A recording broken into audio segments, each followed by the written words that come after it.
Hey everybody, Chris K here, and welcome back to another episode of the Productive Parks 5-Minute Podcast, the show for busy people working to change the game in the parks and recreation field. Today we're going to be talking about solutions for noisy pickleball courts. You've heard the public's demand for pickleball courts. You've transformed some older, hardly used tennis courts into pickleball courts. And now you're hearing the public's complaints about the noise from the courts. Ironically, a sport created decades ago, allowing families and friends of all ability levels to play together, is causing a serious rift between picklers, the pickleball players, and non-players living near courts. It is not an uncommon situation. Pickleball is America's fastest growing sport. In fact, participation in the sport nearly doubled in 2022. According to PaddleTech, a pickleball equipment company, there are over 9,500 courts in North America. 60 new courts emerge each month. There's a good chance your community plays more pickleball, makes more noise, and gets more complaints about the noise.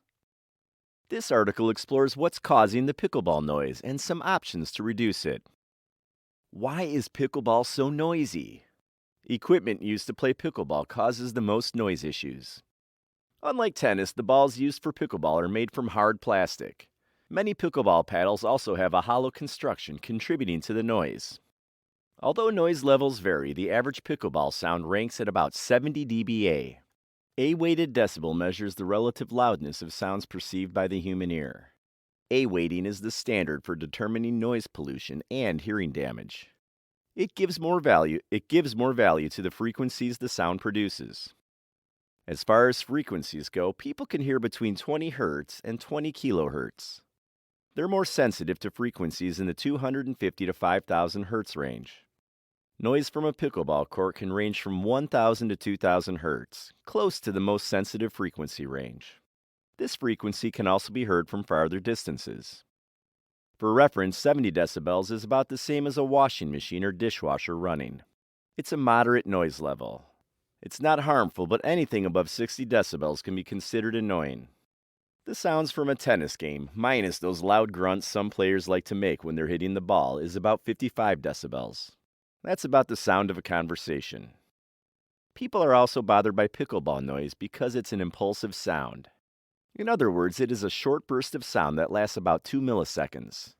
Impulsive sounds annoy people more than the steady state sounds, like a background noise in a restaurant. Factors contributing to pickleball noise. It's not just the ball and the paddle causing the noise complaints. Here are a few other factors that may be contributing to the noise problem. Court surface. Many pickleball courts are repurposed tennis courts made out of concrete or asphalt. These hard surfaces amplify the sound of the ball bouncing off the ground. Players' abilities. Higher skilled players make more noise. The ball moves faster, gets hit harder, and pops louder. Pickleball's popularity. It's a trending sport that people of all ability levels can play. And there are some very passionate enthusiasts for the sport, which could lead to more crowd noise during games.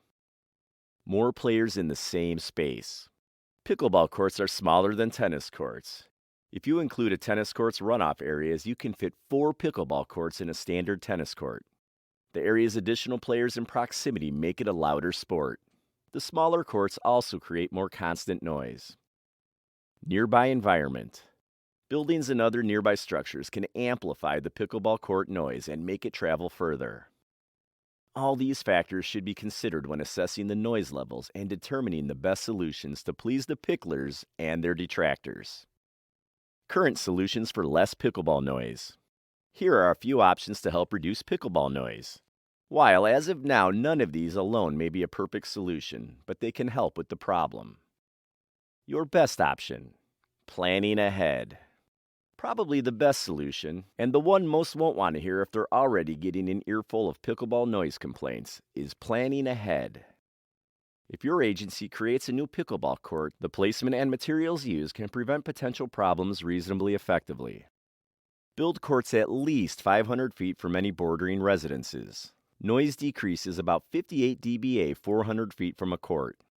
The orientation of the courts also makes a difference.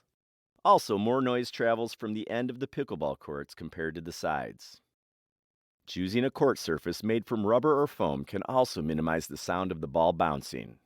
Constructing the court with noise barriers can also significantly reduce the noise. We'll discuss this next. Now, many agencies don't have the luxury of choosing a new location to build brand new courts with sound dampening walls and surfacing. They may have to retrofit tennis courts or create them in predetermined locations. What can they do? Installing soundproof materials. Acoustic fences and screens around the playing area can help reduce noise problems. Noise barriers also help to absorb, interrupt, or deflect sound waves from a desired location.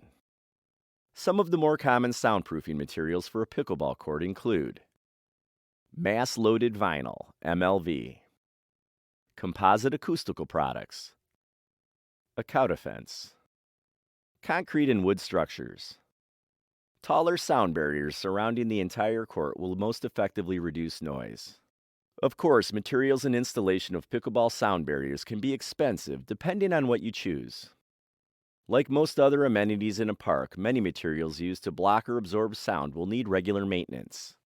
Be sure to check the maintenance needs of each chosen material before installing.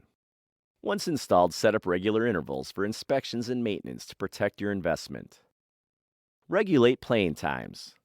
Another way some agencies have addressed the pickleball noise issue is by regulating the times picklers are allowed to play. While this won't completely solve the noise problem, it will be helpful to ensure neighbors aren't disturbed early or late in the day. Space courts out. Just because a tennis ball court can fit 4 pickleball courts doesn't mean you have to create them that way. Yes, pickleball is popular. More and more people are getting into the game. And your agency probably wants to accommodate the sport's growth in your community. But if you use the area of 1 tennis ball court to create only 2 pickleball courts, that can reduce the number of picklers playing simultaneously by up to 8. The noise would still be there, but it wouldn't be as constant. Paddle and ball regulations. Some agencies also regulate the types of pickleball equipment used on their courts. There are quieter versions of pickleball paddles and balls available. The good news, they do reduce some of the noise coming from the pickleball courts. But there is some compromise. Quieter pickleball paddles and balls play differently and affect the game's dynamics. The different equipment may not make much of a difference for those starting out playing pickleball. The more passionate enthusiasts may feel that this equipment is taking away from their game and enjoyment. Still, if other options aren't feasible, using quieter pickleball equipment may be the best compromise. One community in Arizona tested different pickleball paddles. They determined quieter paddles as being in the green zone or creating more acceptable noise levels. The community made a list that places the paddles in 3 categories: green, yellow, and red. Sun City Grand continues to update this list and make it available free of charge to other communities. The takeaway. Unfortunately, you're not going to please everyone all the time. The noise problem with pickleball courts is an excellent example of this. While there are some solutions to help reduce noise from pickleball courts, it will ultimately require a compromise between picklers and non-players. The maintenance team can be a valuable part of this compromise by ensuring noise-reducing efforts are working their best. Conducting regular maintenance and inspections on sound-absorbing installations can ensure the material works better and lasts longer. Well, that's a wrap.